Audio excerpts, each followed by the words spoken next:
الحمد لله وحده والصلاة والسلام على من لا نبي بعده أما بعد فقد قال الله تعالى في القرآن المجيد فأعوذ بالله من الشيطان الرجيم بسم الله الرحمن الرحيم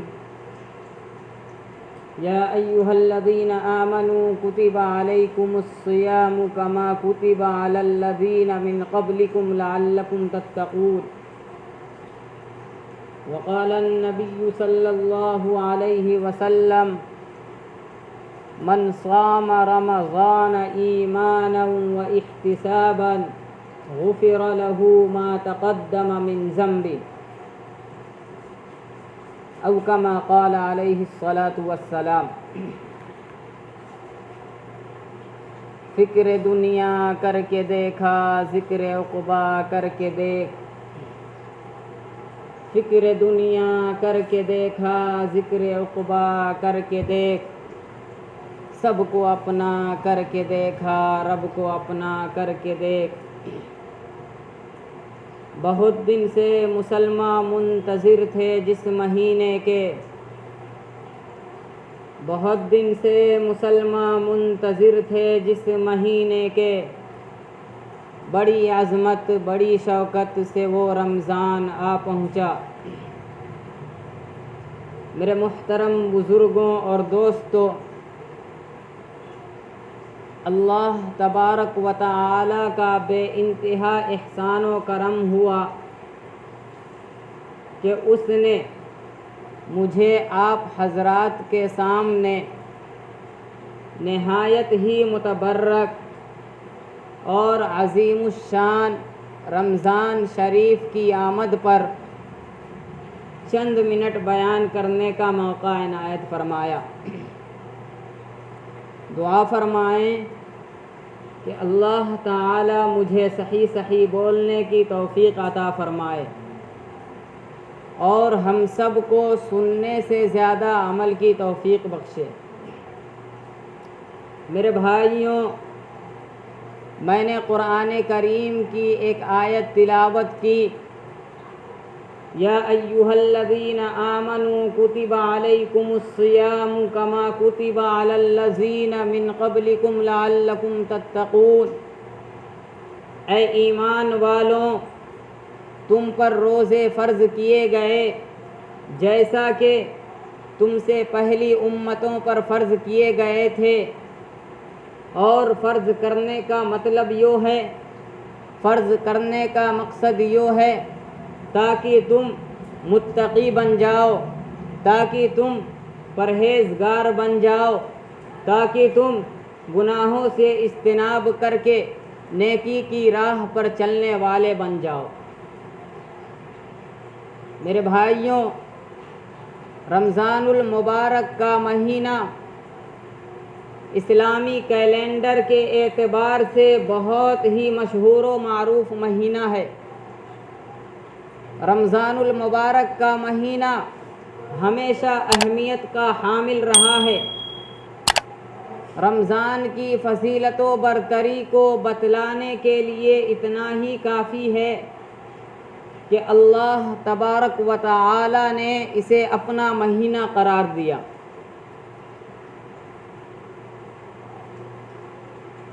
میرے بھائیوں، رمضان المبارک کا مہینہ چونکہ قدرت الہی کی جانب سے بیش بہا تحفہ اور عطیہ ہے۔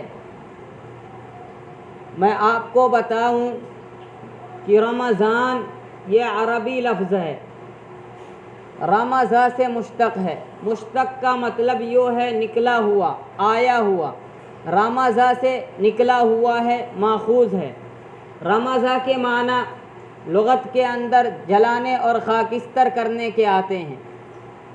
جس طریقے سے آگ لکڑی کو جلا کر خاکستر کر دیتی ہے، ٹھیک اسی طریقے سے یہ رمضان انسانوں کے گناہوں کو نیست و نابود کر دیتا ہے۔ انسانوں کے دلوں پر غلط کرتوت کی وجہ سے جو زنگ لگ جاتا ہے، جو دھبے لگ جاتے ہیں، یہ رمضان ان گندگیوں سے انسان کو صاف ستھرا کر دیتا ہے۔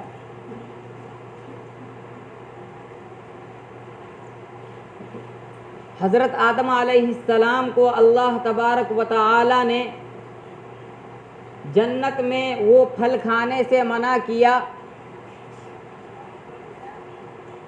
تو حضرت آدم علیہ السلام نے جب وہ پھل کھا لیا تو اس کا اثر حضرت آدم علیہ السلام کے پیٹ میں پورے مہینے تک رہا، پورے مہینے تک رہا۔ اور ہم بھی حضرت آدم علیہ السلام کی اولاد ہیں۔ پھر جب اللہ تعالی نے حضرت آدم علیہ السلام کی توبہ قبول کری تو کفارے کے طور پر اتنے ہی دنوں کے روزے رکھنے کا حکم نازل ہوا، اور یہی حکم ان کی اولاد یعنی ہم لوگوں کے لیے مقرر ہو گیا، اور پورے ایک مہینے روزہ رکھنے کا حکم نازل ہوا۔ میرے بھائیوں، ہمارے آقا صلی اللہ علیہ وسلم نبوت ملنے کے بعد 13 سال تک مکہ معظمہ میں احکام خداوندی سناتے اور لوگوں کو اس کی تبلیغ کرتے رہے، لیکن جب مکہ کے باشندوں نے ہجرت کرنے پر مجبور کر دیا اور آپ صلی اللہ علیہ وسلم ہجرت کر کے مدینہ تشریف لے آئے تو یہاں سب سے پہلے عاشورہ کا روزہ فرض ہوا، لیکن ہجرت سے 1.5 سال بعد 10 شعبان سن 2 ہجری کو رمضان کے روزوں کی فرضیت کا حکم نازل ہوا اور یوم عاشورہ کی فرضیت ختم کر دی گئی، اور آپ صلی اللہ علیہ وسلم نے ارشاد فرمایا کہ اے لوگوں، اب جو چاہے یوم عاشورہ کا روزہ رکھے اور جو چاہے نہ رکھے۔ میرے بھائیوں، رمضان المبارک کا یہ مہینہ چونکہ قدرت الہی کی جانب سے بیش بہا تحفہ اور عطیہ ہے، اس کی اہمیت کے پیش نظر رسول اللہ صلی اللہ علیہ وسلم رمضان شروع ہونے سے پہلے ہی صحابہ کرام کو جمع کر کے تقریر فرمایا کرتے تھے، اور اس کی اہمیت اور وقعت کو پیش نظر رکھتے ہوئے اچھے کاموں کا شوق دلاتے۔ چنانچہ حضرت عبادہ بن صامت رضی اللہ تعالی عنہ فرماتے ہیں کہ ایک مرتبہ رمضان المبارک کا مہینہ قریب تھا، اس وقت رسول اللہ صلی اللہ علیہ وسلم نے ارشاد فرمایا، اے لوگوں، رمضان کا مہینہ آ رہا ہے جو بہت برکتوں کا مہینہ ہے، جس میں اللہ تعالی تمہاری طرف خصوصی توجہ فرماتا ہے، جس میں اللہ تعالی تمہارے گناہوں کو بخشتا ہے اور تمہاری دعائیں قبول کرتا ہے، اور تمہارے نیکیوں میں ایک دوسرے سے بڑھنے کو دیکھ کر فرشتوں کے سامنے فخر کرتا ہے، لہٰذا تم خدا کو اپنی نیکیاں دکھاؤ۔ میرے بھائیوں، بڑا ہی بد نصیب ہے وہ شخص جو رمضان المبارک کے مہینے میں بھی اللہ کی رحمت سے محروم رہ جائے۔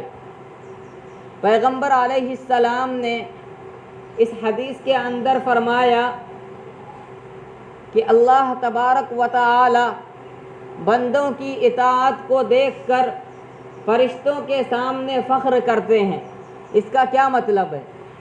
اس کا مطلب یہ ہے کہ جب اللہ تعالی نے حضرت آدم علیہ السلام کو پیدا کرنے کا ارادہ فرمایا اور فرشتوں سے خبر دینے کے طور پر اعلان فرمایا تھا، انی جاعل فی الارض خلیفہ، کہ اے فرشتوں، میں زمین میں اپنا نائب پیدا کر رہا ہوں، میں زمین پر اپنا خلیفہ بنانا چاہ رہا ہوں، بتاؤ تمہاری کیا رائے ہے؟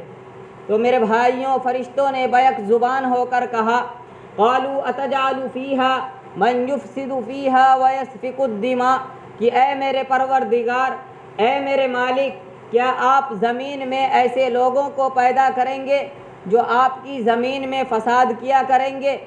آپ زمین میں ایسے لوگوں کو پیدا کریں گے جو آپس میں خون ریزیاں کیا کریں گے، جن کا ایک دوسرے پر ظلم، حق تلفی، ناانصافی، بے رحمی جن کا شیوا ہوگا؟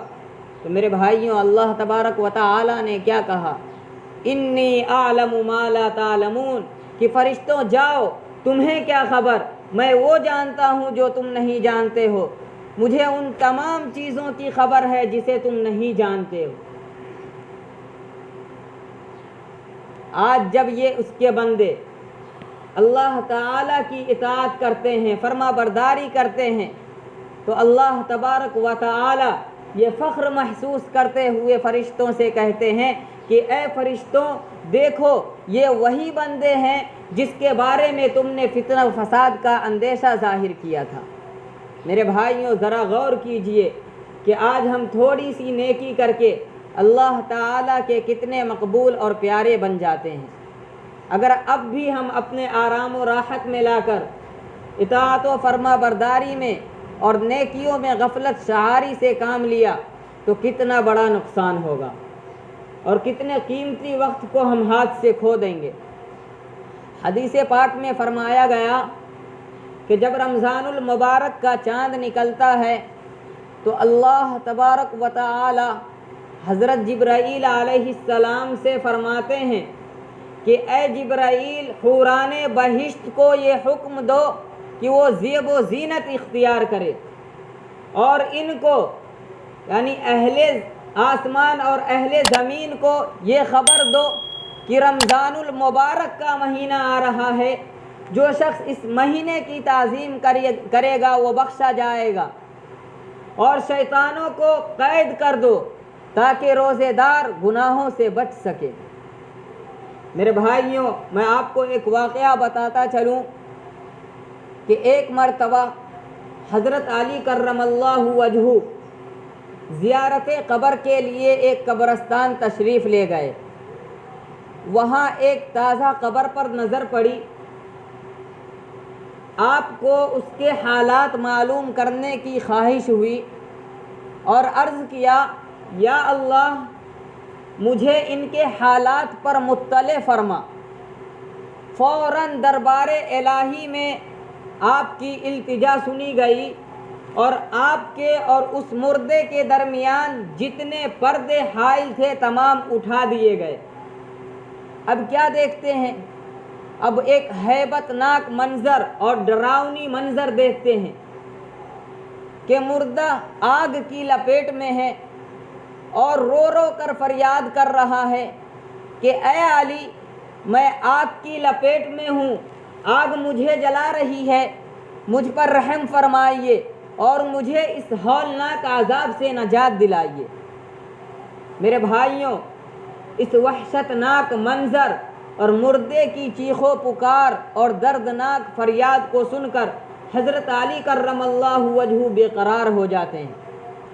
فوراً دربار الہی میں ہاتھ اٹھاتے ہیں اور اس مردے کی بخشش کے لیے درخواست پیش کرتے ہیں۔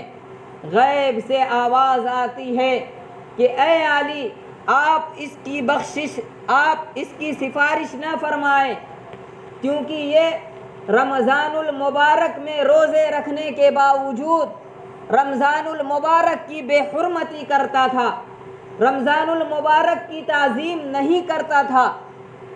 دن میں روزے تو ضرور رکھتا تھا لیکن راتوں کو گناہوں میں ملوث رہتا تھا۔ میرے بھائیوں، حضرت علی کرم اللہ وجہہ یہ سن کر سجدے میں گر کر عرض کرنے لگتے ہیں کہ اے میرے مالک، اے میرے پروردگار، اس بندے نے بڑی امید کے ساتھ مجھے پکارا ہے، اے میرے مالک تو اس کے سامنے مجھے رسوا نہ کر، تو اس کے سامنے مجھے ذلیل نہ کر، میری فریاد سن لے۔ حضرت علی کرم اللہ وجہہ رو رو کر مناجات کر رہے تھے کہ اے مالک تو اس کے حال پر رحم فرما، تو اس کی مغفرت فرما، اسے بخش دے۔ میرے بھائیوں، آخر کار اللہ تعالیٰ کو بھی رحم آ گیا اور ندا آئی کہ اے علی، ہم نے تمہارے شکستہ دلی کی وجہ سے اس کی مغفرت فرما دی۔ میرے بھائیوں، رمضان المبارک کا یہ مہینہ بڑا مقدس مہینہ ہے۔ آپ ان مقدس لمحے کو یوں ہی فضول اور لغویات میں ضائع مت کرو۔ مختصر سی زندگی ہے، سانس کسی بھی وقت ٹوٹ جانی ہے۔ ہمارا جو نیک عمل ہوگا وہی ہمارے ساتھ جائے گا۔ اللہ تبارک و تعالی ہم لوگوں کو رمضان کی قدر کرنے والا بنائے۔